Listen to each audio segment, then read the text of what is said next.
Francia. España, que estaba prácticamente derrotada por Napoleón y necesitaba más que nunca de sus colonias, ofreció una representación a cada virreinato americano. Esta desigualdad en la representación provocó la reacción de los criollos en las colonias. Sin embargo, 2 años después, España envía a Nueva Granada un comisionado regio con el fin de solucionar el problema de la representación. Su llegada a Santa Fe de Bogotá el 20 de julio de 1810 provoca una revuelta que culmina con la creación de una Junta Suprema de Gobierno, presidida por el virrey, y la firma de un acta de independencia. No fue una declaración de independencia absoluta, pero sí el comienzo del movimiento independentista. 2 meses después, en Antioquia, se instala una Junta Superior presidida por el gobernador Francisco de Ayala y con José Manuel Restrepo como su secretario. Comienza el momento histórico que los historiadores han denominado la Patria Boba, y ese título hace pensar que no ocurrió nada. A mi juicio es el momento político más importante, porque la guerra la hace cualquiera y hacer la guerra es muy fácil, pero el primer momento es el momento de la política. Es el momento en donde empiezan a reunirse las juntas supremas de gobierno en las diferentes provincias del Virreinato de la Nueva Granada a hacer constituciones, a cambiar las leyes, a cambiar las normas, a imaginarse el ciudadano, a imaginarse la nación, a imaginarse un nuevo orden político moderno. Y en Antioquia ese proceso es muy interesante porque pues de alguna manera ya estaban creadas las condiciones, ya había un proyecto político en marcha. No es que la independencia llegue y después se pongan a pensar qué diablos van a hacer con ella, sino que la independencia es apenas el resultado de un proceso anterior muy lento y que había venido consolidando unos procesos a través de los cuales estos pobladores dirigidos por una élite inteligente y capaz son capaces al mismo tiempo de crear pues esas nuevas realidades políticas y esas grandes figuras tan novedosas como la soberanía, como la ciudadanía, como la nación, que son cosas con completo paso en el camino de la nación, ¿no? En el camino de la construcción de la República de Antioquia. Su república es la provincia de Antioquia. Asumen por primera vez una noción política de lo que es Antioquia, de su proyecto a futuro y cómo organizar a su pueblo. Establecen relaciones con Cartagena, Pamplona y El Socorro, que tampoco quieren depender de Santa Fe de Bogotá. Debaten si el régimen político de la nueva república debe ser centralista o federalista, y organizarse de tal autonomía económica y política. Nace así la primera división entre los habitantes de la Nueva Granada que motivará las guerras civiles características de estos años.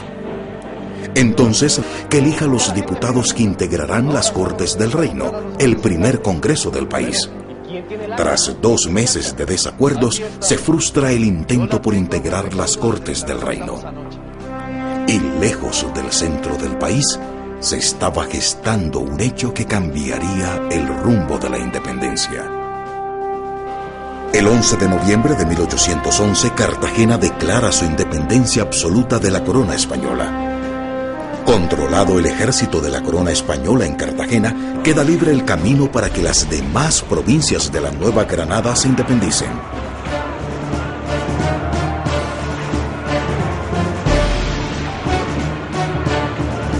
Días después, en Santa Fe de Bogotá, José Manuel Restrepo y Juan del Corral, delegados por Antioquia en las Cortes del Reino, acuerdan con los representantes de Neiva, Pamplona, Tunja y Cartagena un acta de federación que constituye las Provincias Unidas de Nueva Granada. Otras provincias se les unirían después. Pero el dominio de España sobre la provincia de Antioquia empieza realmente a desvanecerse cuando en marzo de 1812 la primera Asamblea Constituyente de Antioquia, reunida en Río Negro, expide la Constitución del Estado. Declaran ciudadanos a todos los vecinos de poblaciones, concediéndoles derechos políticos y participación efectiva, muy tempranamente con relación a América Latina y a muchos países europeos. El derecho electoral lo reserva a los varones libres, padres o cabezas de familia que vivieran de sus rentas u ocupaciones sin pedir limosna ni depender de otro. La Constitución establece también la separación de los tres poderes, dos cámaras legislativas por sufragio indirecto, y asigna el poder ejecutivo a un presidente del Estado.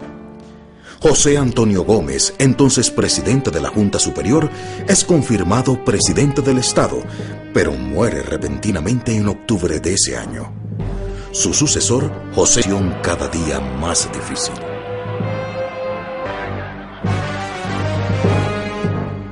En esos momentos, las tropas de la Reconquista Española al mando del brigadier Sámano atacan la provincia de Popayán, desatando una estampida de patriotas e intelectuales como Francisco José de Caldas y Juan María Céspedes hacia Antioquia.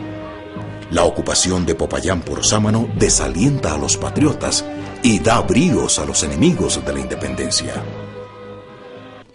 Manifiestamente federalista, Antioquia también se convierte en refugio de los derrotados por el centralismo santafereño. El sabio Caldas y otros intelectuales se articulan orgánicamente con la dirigencia independentista antioqueña. Ante la posibilidad de una reconquista rápida y fácil por las tropas españolas, se suspende la vigencia del régimen constitucional para nombrar un dictador, alguien que sea capaz de preparar la provincia para la guerra.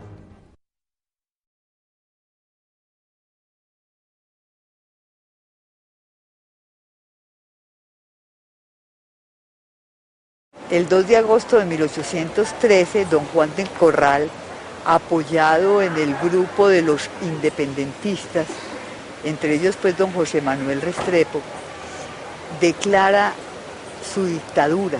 Quiere decir entonces que asume él todos los poderes públicos para organizar la defensa de la provincia y para caminar hacia la independencia absoluta.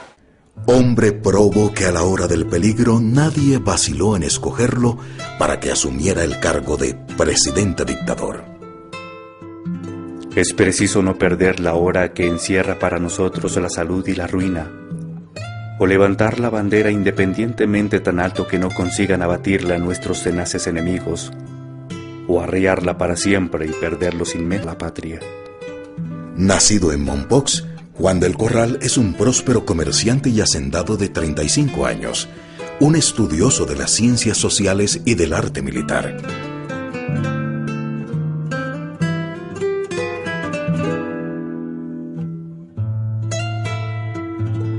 Por sus negocios particulares, había llegado muy joven a Santa Fe de Antioquia, donde fundó su hogar.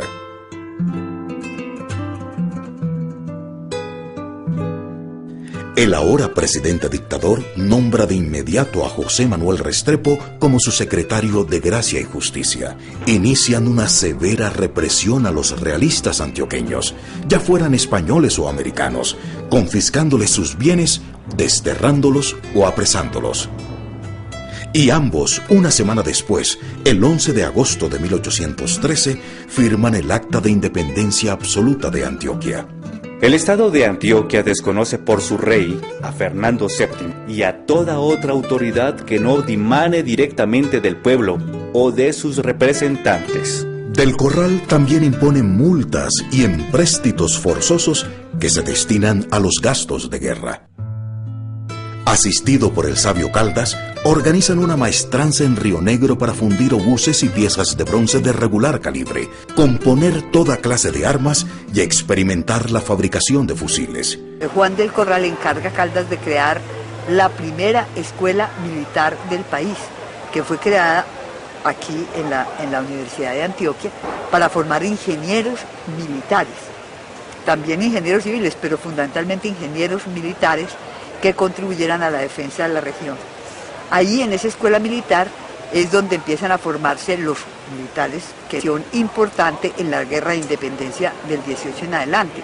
Eran un grupo como de 15 o 20 muchachos que empezaron a estudiar con Caldas y que ya en el filo de la independencia constituyeron el batallón Antioquia, como fue el caso de los Córdoba, de Salvador Córdoba y de José María Córdoba. Otro de los estudiantes importantes ahí fue Liborio Mejía, que fue a la vez el último presidente de las Provincias Unidas y fue fusilado en Bogotá.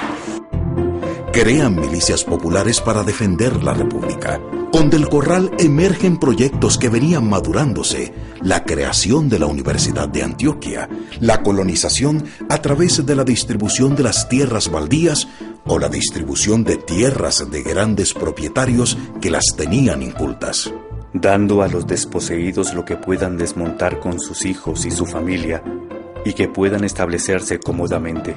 El juez portador elegirá para la población el lugar más plano, seco e inmediato a algún río o quebrada.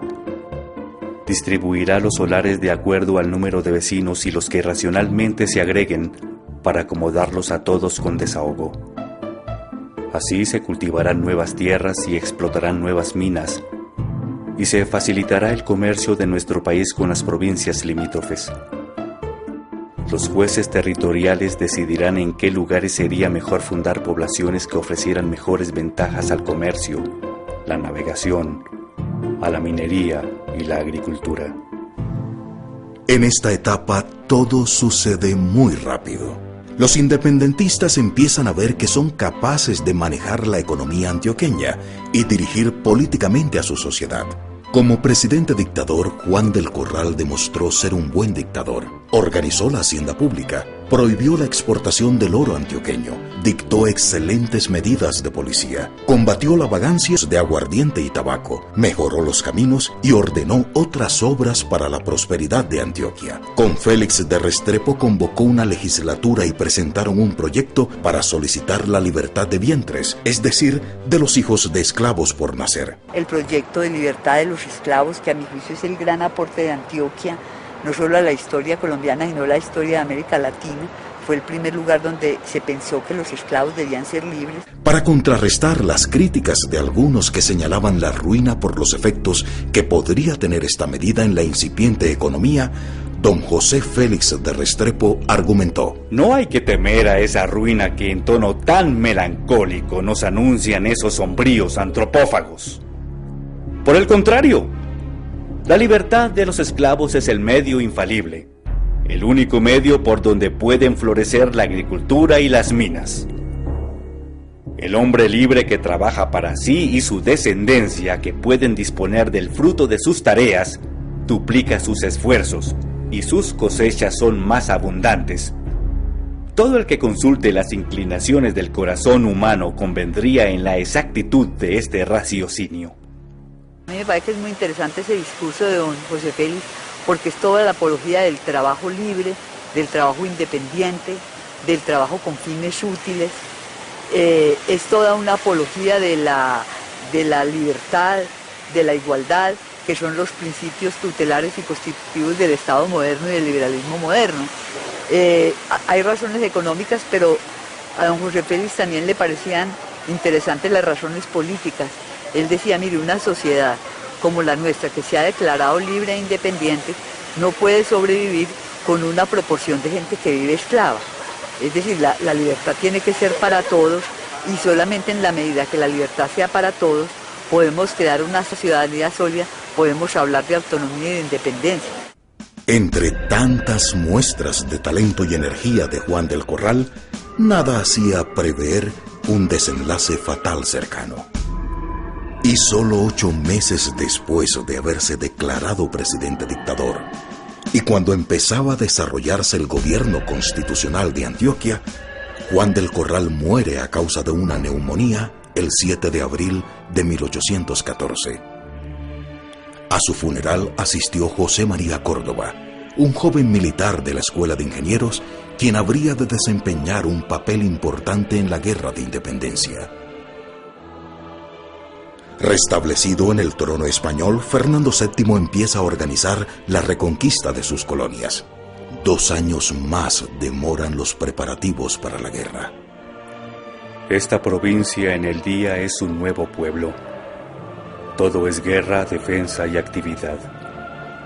No se piensa de otra cosa que de organización de tropas, construcción de armas de todo género, y de apurar los últimos sacrificios con absoluta generosidad y resignación.